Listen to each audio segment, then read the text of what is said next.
The colony transport Lullaby's Promise was 3 days away from its destination when the attack came. Captain Yuan had just finished her evening coffee when the proximity alarms screamed through the bridge, and by the time she reached the sensors, it was already too late. 4 ships had dropped out of hyperspace around them, and they were not friendly Korvathi slavers. The word spread through the ship like fire through dry grass, and parents grabbed their children, and crew members ran for weapons. That would do nothing against the military-grade shields of slaver vessels. The Lullaby's Promise was a civilian transport, and it carried no weapons beyond a few emergency pistols that could barely scratch paint.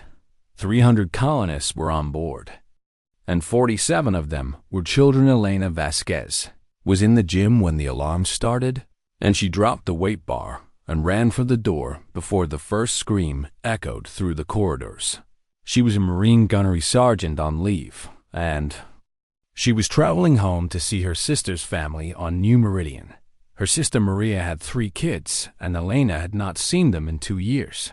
She would never see them now. The Korvathi breached the hull in 4 places, and they moved through the ship with the efficiency of predators who had done this 1,000 times before. They were tall creatures with gray skin and 4 arms and eyes that reflected light like mirrors.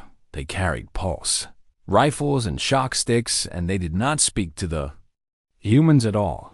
They simply took them. Elena watched from behind a ventilation grate as the aliens herded passengers into groups, and she counted 16 Korvathi in total, moving through the main corridors. They separated the humans by age and by physical condition, and the ones who resisted were hit with shock sticks until they stopped moving. She saw a father try to hold on to his daughter, and Korvathi broke his arm with a single strike. The girl screamed, and another alien grabbed her and carried her away, and the father could do nothing but watch from the floor. The children were taken first. All 47 of them were gathered and pushed and carried toward the rear of the ship, and Elena followed through the maintenance tunnels as quietly as she could breathe. She was unarmed, and she was alone, and she knew that 16 armed aliens were more than any single human could handle, but those were children. She had held her nieces and nephews when they were babies, and she had taught them how to throw a ball and how to count to 10 and how to say I love you in 3 languages. She had promised Maria that she would always protect them no matter what. These were not her nieces and nephews, but they were somebody's children, and that was enough. The Korvathi sealed the children in a cargo compartment near the engine room, and Elena watched through a gap in the ceiling as small faces pressed against the viewport. 23 of the youngest ones were in this group, and the rest had been taken somewhere else on the ship. A 4-year-old girl with red hair was crying for her mother, and a 12-year-old boy was trying to comfort her, even though his own hands were shaking. He gathered the smaller children around him and told them to sit down and be quiet, and Elena could see that he was terrified, but he was trying to be brave. The Korvathi posted 1 guard at the compartment door, and then they left to continue processing the adult prisoners. Elena waited in the ceiling for 20 minutes, and she watched the guard pace back and forth, and she studied his movements and his weapon and the way he held himself. She had fought aliens before in 3 different wars on 4 different planets, and she knew how to read a soldier. This one was bored. He did not expect trouble from a ship full of civilians, and he checked his communication device more often than he checked his surroundings.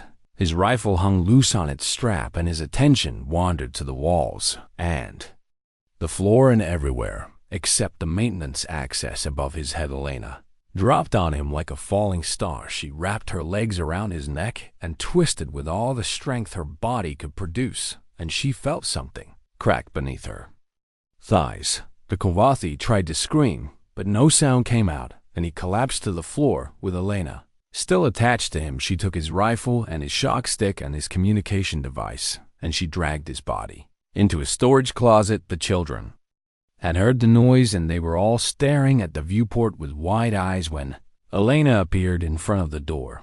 She must have looked like a nightmare to them, with blood on her hands and an alien rifle in her grip, but she tried to smile anyway. "I'm going to get you out," she said through the intercom. "My name is Elena, and I'm a Marine." The 12-year-old boy stepped forward, and his voice was shaky but clear. "Are you going to kill them?" "Yes," Elena said. "I'm going to kill all of them." She could not open the compartment door because it was sealed with a biometric lock that required Korvathi DNA to operate. But she could talk to the children through the intercom system, and she could make sure that nothing got past her to reach them. The communication device in her hand crackled with alien speech, and Elena did not understand the words, but she understood the tone. Someone was asking where the guard was, and someone else was getting suspicious. She had maybe 5 minutes before they came looking. Elena moved down the corridor and found a maintenance locker that contained emergency equipment. She took a plasma cutter and a length of metal pipe and a roll of industrial tape, and she started preparing. The Korvathi had taken this ship because they thought humans were weak, and they thought civilians were easy prey, and they thought that nobody would fight back against 16 armed soldiers with military training and superior weapons. They were about to learn something new about humans. Elena heard footsteps approaching from the main corridor, and she pressed herself against the wall and waited. The plasma cutter hummed in her hand, and the pipe was tucked into her belt, and her heart was beating so fast that she could hear it in her ears. Two Korvathi came around the corner, and they saw their dead companion's rifle on the floor, and they raised their weapons and started to call for backup. Elena cut the first one across the throat before he could finish speaking. The second one fired, and the pulse blast hit the wall beside her head, and she felt the heat on her cheek as she drove the pipe through his chest.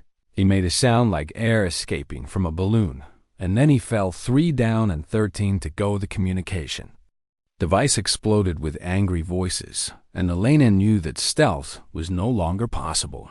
They knew she was here now, and they knew she was dangerous, and they would come for her with everything they had. She walked back to the compartment where the children waited, and she stood in front of the door, and she looked at all those small, scared faces through the viewport. "I need you to be brave," she said.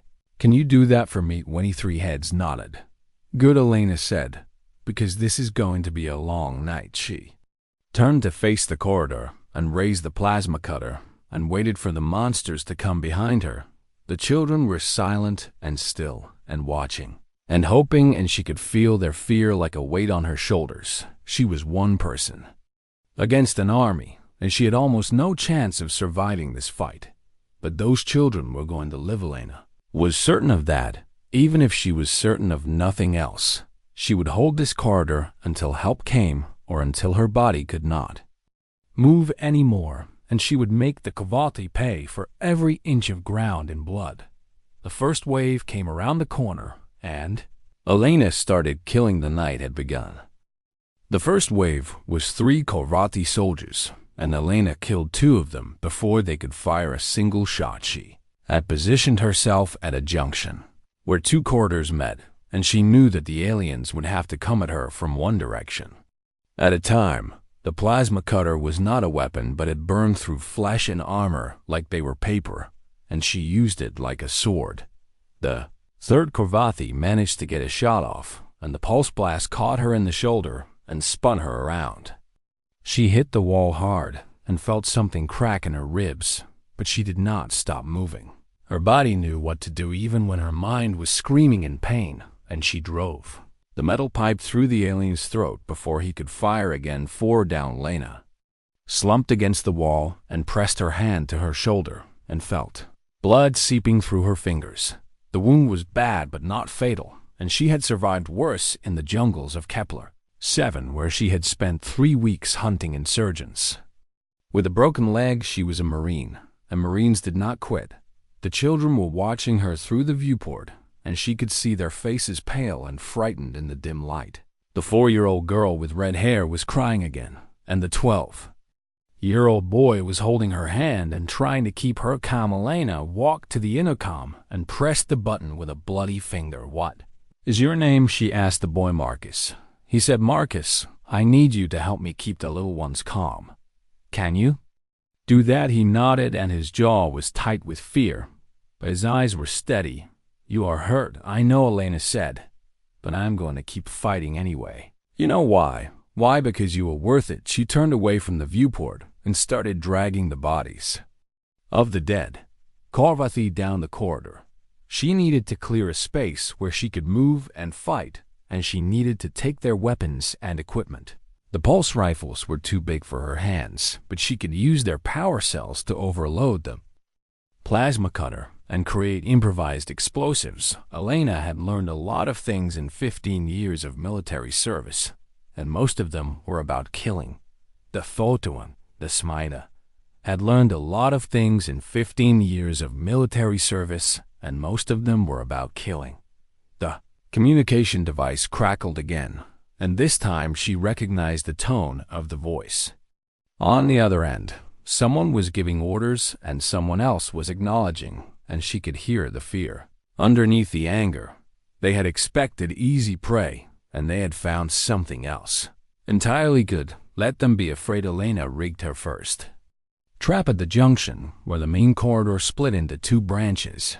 She took a fire suppression tank from the wall and connected it to a power cell with industrial tape, and she set the whole thing on a motion sensor that she had pulled from a door frame. When the Korvathi came around the corner, the sensor would trigger, and the power cell would overload, and the fire suppression tank would explode with enough force to tear through armor. She moved down the corridor and set 2 more traps. And then she found the environmental control panel for this section of the ship. Elena was not an engineer, but she had worked with ships long enough to know the basics, and she started rerouting systems. Lights in the forward corridor went dark. The air recyclers in the port section shut down. The emergency doors in 3 junctions sealed themselves and locked. The Korvathi were hunters, but now they were hunting in a maze that was trying to kill them, and they did not know the terrain like Elena did. She had memorized the layout of the Lullaby's Promise during the first day of the voyage, because that was what Marines did. They learned their environment and they planned for disaster, and they always had an exit strategy, except this time there was no exit. Elena knew that she was not going to escape from this ship alive. The Korvathi would call for reinforcements, and eventually they would overwhelm her with numbers or firepower, or both. She was one person with improvised weapons and borrowed equipment, and she was fighting against trained soldiers with military hardware, but she did not need to escape. She only needed to hold the Yavold. Distress beacon had been activated when the Korvathi first attacked, and somewhere out in the black, a Galactic Union patrol was receiving the signal and changing course. Standard response time for a distress call in this sector was 18 to 24 hours, and Elena had to keep those children alive until help arrived. 18 hours minimum. She could do that. The first trap exploded, and Elena heard screaming from somewhere in the forward section, and she smiled even though it hurt her face to move. 2 more down, probably, and that left 11 if her count was correct. 11 Korvathi against 1 wounded human. The odds were terrible, but Elena had faced worse. She had once held a bridge on Nesser Prime for 6 hours against a company of enemy soldiers with nothing but a broken rifle and a combat knife. She had crawled through the mud of Vega 4 with half her squad dead and the other half dying, and she had still completed the mission. This was just another mission. She walked back to the compartment and pressed the intercom button, and the children all looked up at her with hope in their eyes. "I'm going to tell you a story," she said. "Do you want to hear it?" "Yes," Marcus said, and the other children nodded. Elena sat down with her back against the wall, and she could see the corridor in both directions from this position. She held the plasma cutter in one hand and the pipe in the other, and she began to speak. "Once upon a time, there was a little girl who lived on a farm on a planet called Earth." She told them about her childhood and about her grandmother who had raised her. After her parents died, she told them about the old farmhouse with the red roof and the fields of wheat that stretched all the way to the horizon. She told them about the songs her grandmother used to sing and the stories she used to tell. The children listened, and their fear slowly faded as her voice washed over them like warm water. Elena talked for 2 hours, and she killed 4 more. Korvathi during that time one came through the ventilation system, and she heard him crawling above the ceiling. And she waited until he dropped down, and then she cut him in half with the plasma cutter. Another tried to sneak through the maintenance tunnels, and she caught him with a trap that electrified the floor panels. 2 more came together down the main corridor, and she fought them hand to hand in the darkness, and she broke one's neck with her bare hands before the other one shot her in the side. The pulse blast burned through her flesh, and Elena screamed and fell, and for a moment she thought she was going to die right there on the floor, but her hand found the pipe, and she threw it like a spear, and it caught the Korvathi in the eye, and he collapsed beside her. 7 left Elena crawled back to the compartment, and the children were all crying. Now, because they had heard her scream, she pulled herself up against the wall, and she pressed her hand to the wound in her side, and she felt blood running between her fingers. Sergeant Elena, Marcus said, and his voice was breaking. "Are you okay, Elena?" Looked at him through the viewport, and she lied. "I'm fine." She said, "Just a scratch." She was not fine, and she knew that the wound in her side was serious, maybe fatal. She did not get medical attention soon, but there was no medical attention coming. And there was no one else to protect these children, and she would stand here until her legs gave out. How much longer? Marcus asked Elena, checked the time, and did the math in her head. 16 more hours, she said. "Can you fight for 16 more hours, Elena?" Smiled, and blood ran down her chin, and she picked up the plasma cutter and turned to face the corridor watch. "Me," she said. The darkness stretched out before her, and somewhere in that darkness, 7 Korvathi were waiting and planning and preparing to kill her. But Elena was not afraid of the dark. She was the thing that monsters feared, and she was just getting started. Hour 6 came and went, and Elena was still standing. The wound in her side had stopped bleeding, but only because she had cauterized it with the plasma cutter, and the pain had been so terrible that she had bitten through her own lip to keep from screaming. The children did not need to hear her scream again. They were scared enough already.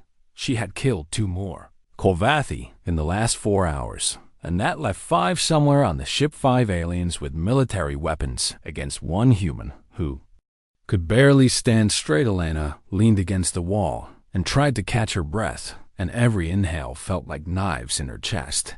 Her broken rib had shifted, and she could feel it grinding against something inside her that should not be touched.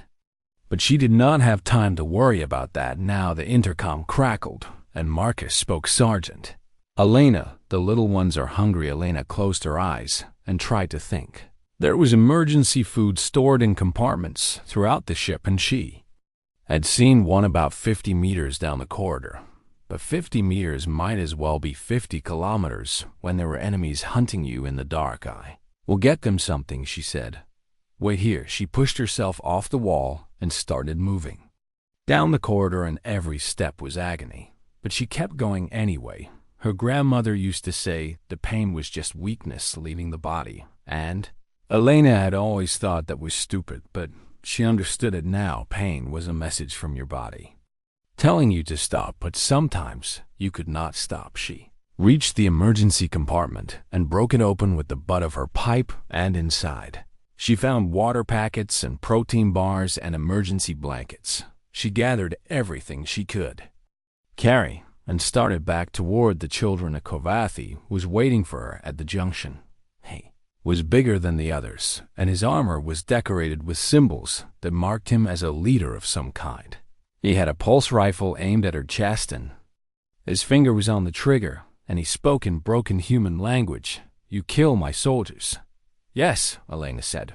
"Why?" She looked at him, and her arms were full of food and water, and she was bleeding from a dozen wounds, and she should have been dead hours ago. But she was still standing, and she was still fighting, and she would keep fighting until there was nothing left, because they are children, she said. Korvathi tilted his head like he did not understand. "They are small," he said, "weak, not worth dying." Elena smiled, and it was not a kind smile you would not understand.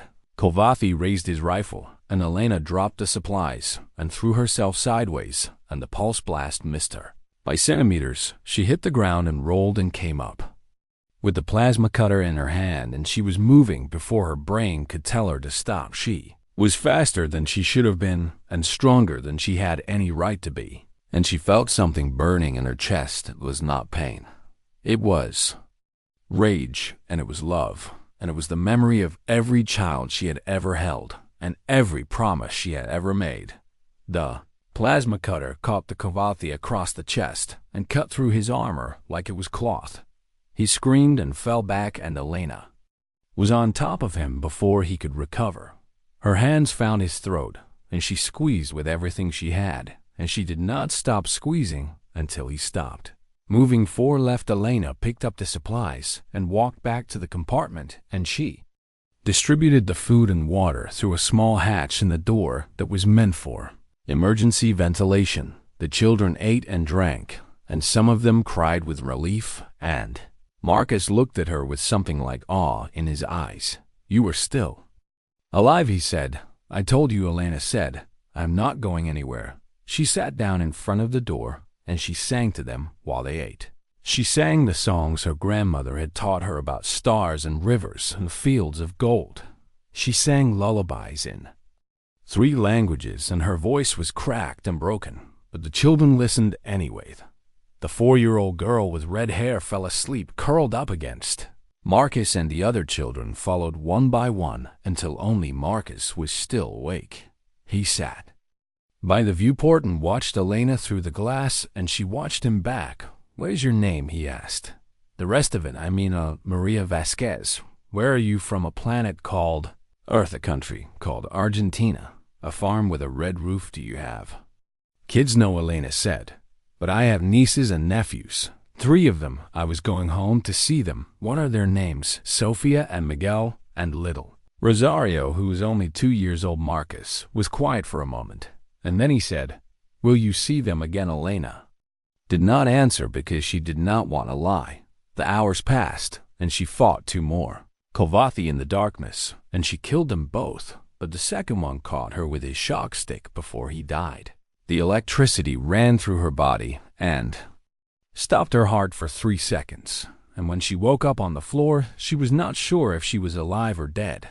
But she got up anyway, too. Left hour 14, and Elena could barely see straight. The blood loss and the pain and the exhaustion were all catching up with her, and she kept having to shake her head to clear the fog from her eyes.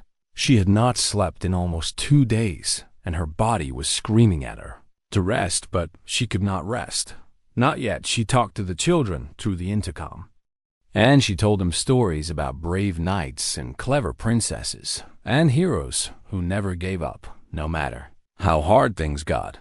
The children listened, and they believed because they needed to believe.